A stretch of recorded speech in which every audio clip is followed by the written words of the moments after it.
Yes, it was short, wasn't it? I love singing together. Thank you, Andy, for helping us to do that. Welcome, everybody.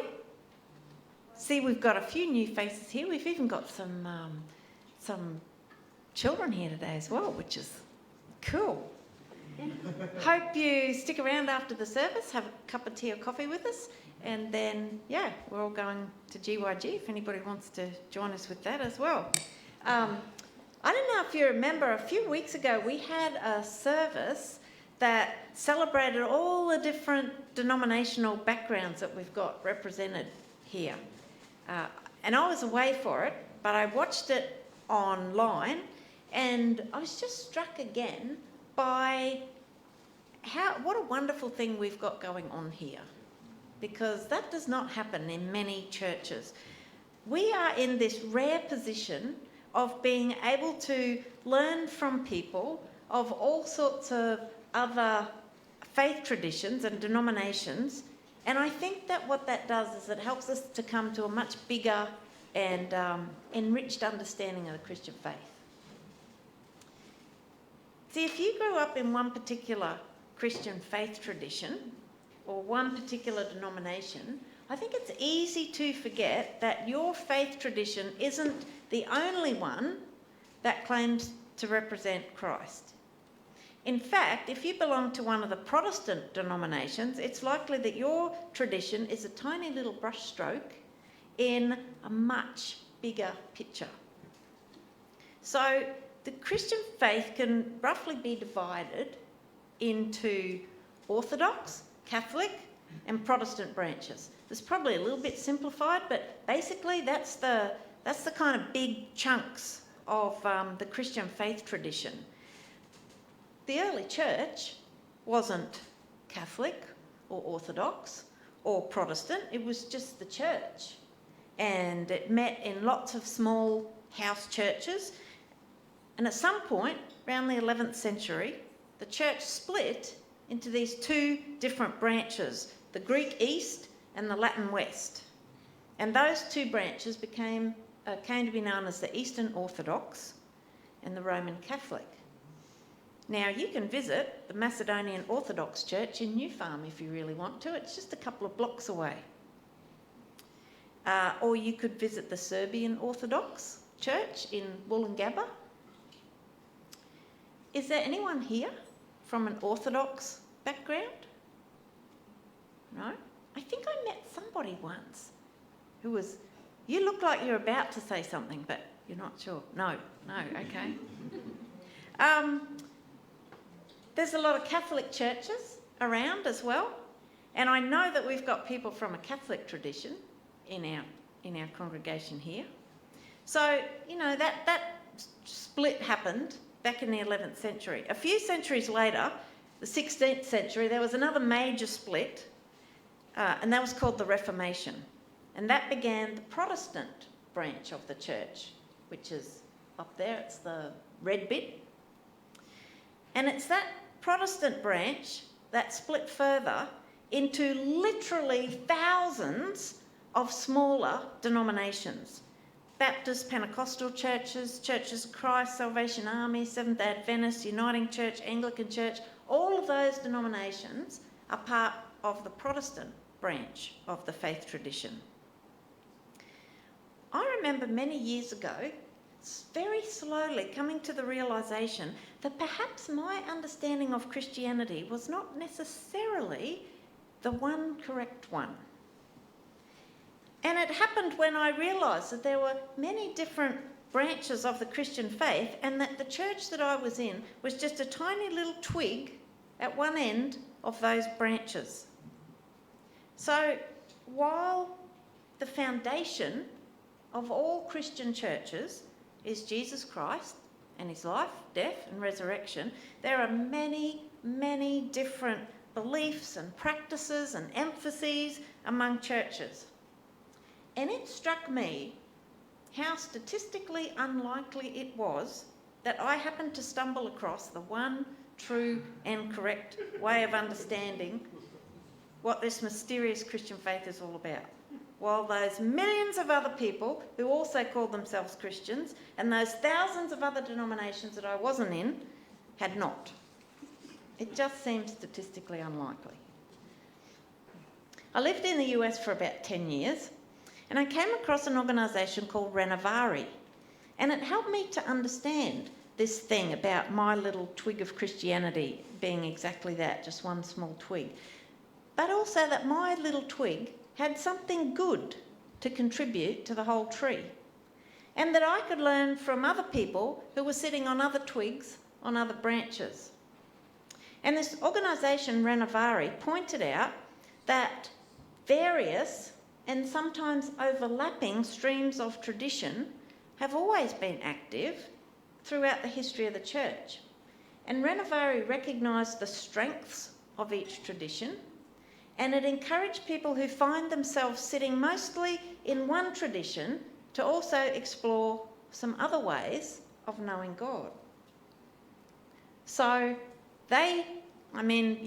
this is like classification systems, right? I guess you could classify them in lots of different ways, but this is how Renovari did it. It saw that there were these 6 streams of tradition. There was the contemplative tradition. That's about paying attention to God. And this tradition stresses the value of silence, of solitude, of prayer. If you're the type of person who feels close to God when you get up early to watch the sunrise, we've got some people who are like that. And if you like church services with lots of candles and times of silence, then you would find a denomination that sits in the contemplative tradition probably really comfortable and helpful. There's the holiness tradition, which focuses on living a life of integrity. So, the Christian faith, it needs to impact everyday life. That's what this tradition focuses on, not just life on Sundays. The holiness tradition is about doing and becoming. It's about forming patterns of life that form our character. It's about things like choosing honesty and doing what you know to be right even when it's hard. Using words that build up rather than tear down. It's about living life day by day in ways that build character and in ways that bring you closer to God. There's the charismatic tradition, and that one focuses on the power and the presence of God's Spirit that gives us spiritual energy. It's not just about a particular worship style, although it can be that too.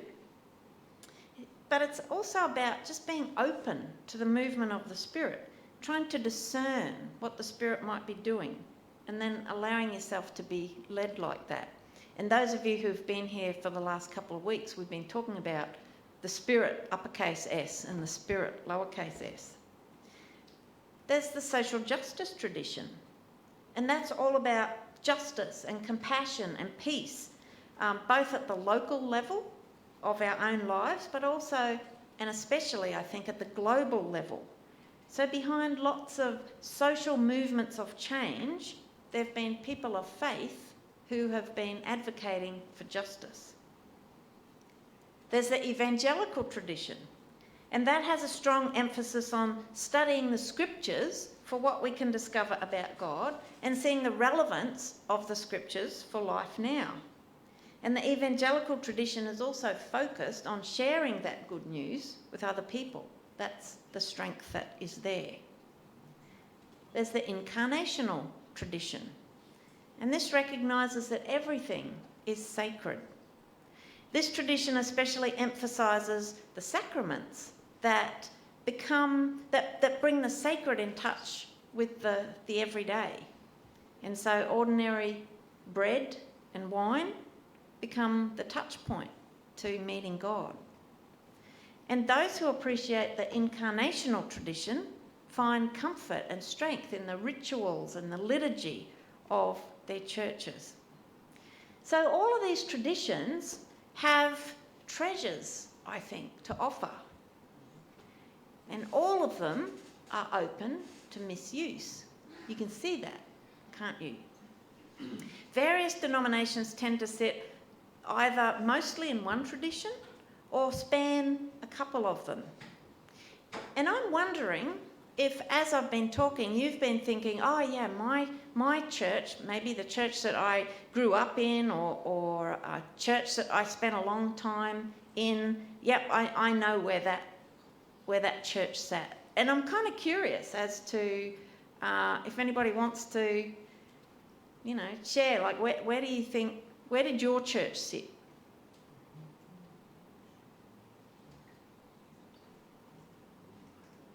Just yell it out if you want.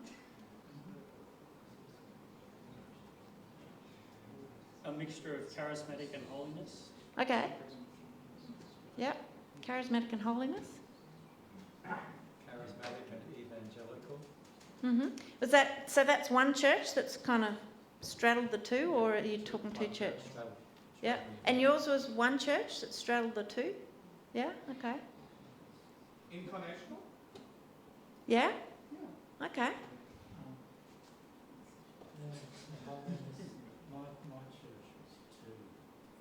almost the holiness tradition and with the incarnational tradition.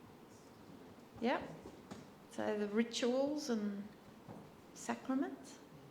Yeah. Okay. So you can see, can't you, how different denominations, but even within the denominations, perhaps individual churches kind of sit within there. Now, if you grew up in a Protestant denomination, you might not have heard of Ignatius of Loyola. He was the 16th century founder of the Jesuit movement. Turns out Josie knows who this guy is because she went to a Jesuit school. This guy, he was convinced that God could be found in everyday life and that we just needed to be mindful and look for God in the people and the events of our life. And he came to believe that daily spiritual exercise was something that you should do, just like you should do daily physical exercise. And he came up with some spiritual exercises to help people. And one of those is called the Examen.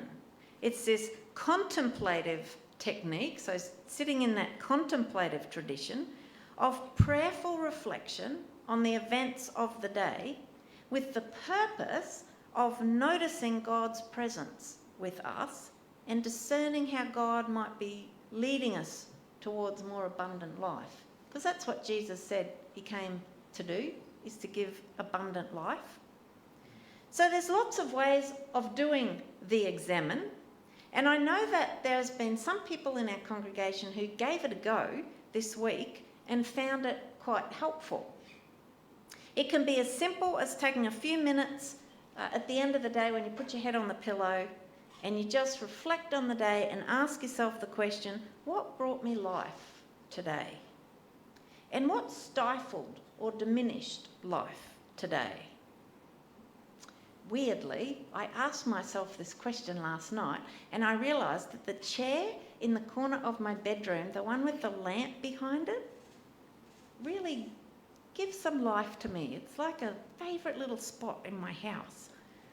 So simply noticing the answers to these questions day by day can be a powerful way to not only remind yourself that God is present with you every moment, but it can also guide you in decision making and in the direction of your life over the longer term. I found one way of working through the Examen on Ignatianspirituality.com. And I thought that it might be helpful for us to take some time in our service tonight to work through it. So no pressure. You can jump right in and participate if you like, or you can sit on the sidelines and observe and decide, well, maybe I'll try that at home sometime. And nobody will know which option you're taking because we're all just going to sit quietly and keep your eyes closed if that's what helps. So nobody will know whether you're doing it or not. But this is what we're going to do. I'm just going to lead you through this process for the next few minutes of becoming aware of God's presence, reviewing the day with gratitude, paying attention to our emotions, choosing one feature of the day and praying from it, and then looking forward to tomorrow. So, let's just, get ourselves in the headspace to do that. So the first, becoming aware of God's presence. So our days, our lives are lived in the presence of God. And I talked last week about the Spirit uppercase S and the Spirit lowercase, and how Paul seems to think that God's Spirit is somehow intertwined with our own spirit. So just as we sit, can you quietly feel for a sense of the presence of God? For God's life-giving Spirit touching yours in this very moment.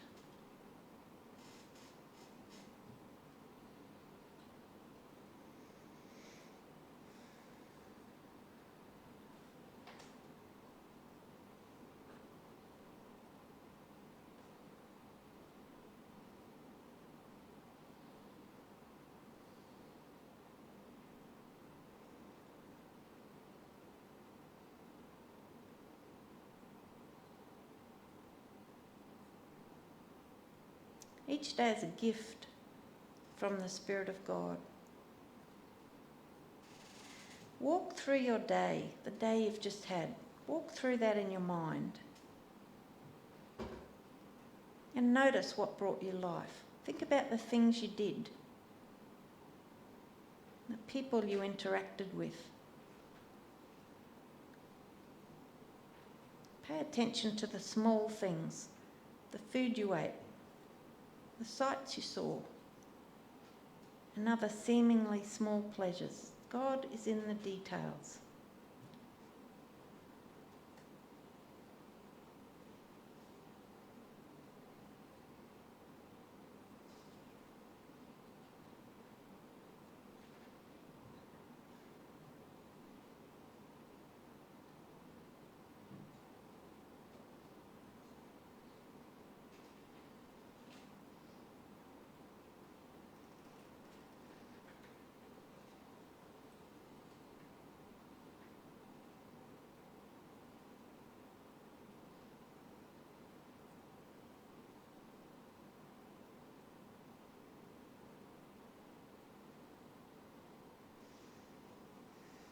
One of St. Ignatius's great insights was that we detect the presence of the Spirit of God in the movement of our emotions. So reflect on the feelings that you experienced during the day. Were there moments of boredom, elation, resentment, compassion, confidence? Are you frustrated at the direction that your work's going in? Are you concerned about a friend? Did you find yourself being contented when you were involved in a particular activity? Think about the emotions that you experienced today.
What's one thing in your day that stands out as important? Might involve a feeling or an encounter with another person, or a really vivid moment of pleasure or peace. Might even be something that seems insignificant, but it stands out in your mind. Notice that.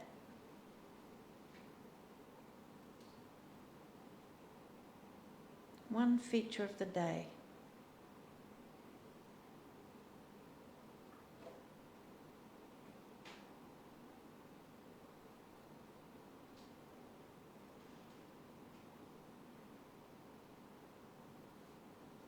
Now take that one feature, one moment, one person, and hold it up to God.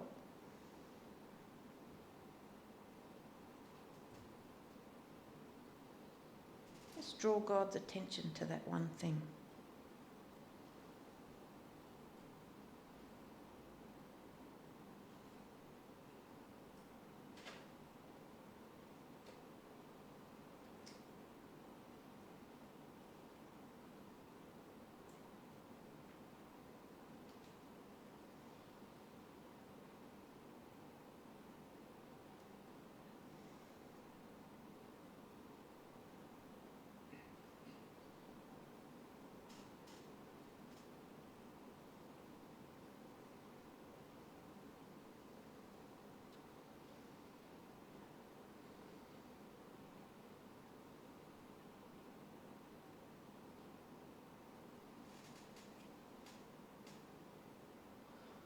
And finally, we look forward to tomorrow.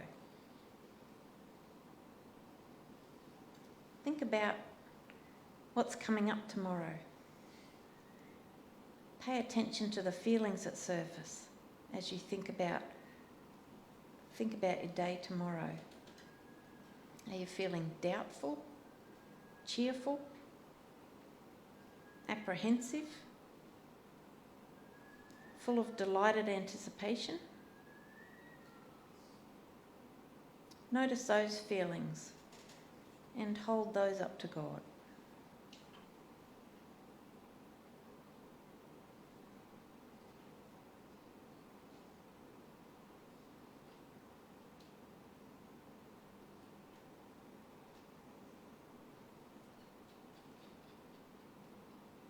Pray for hope for tomorrow.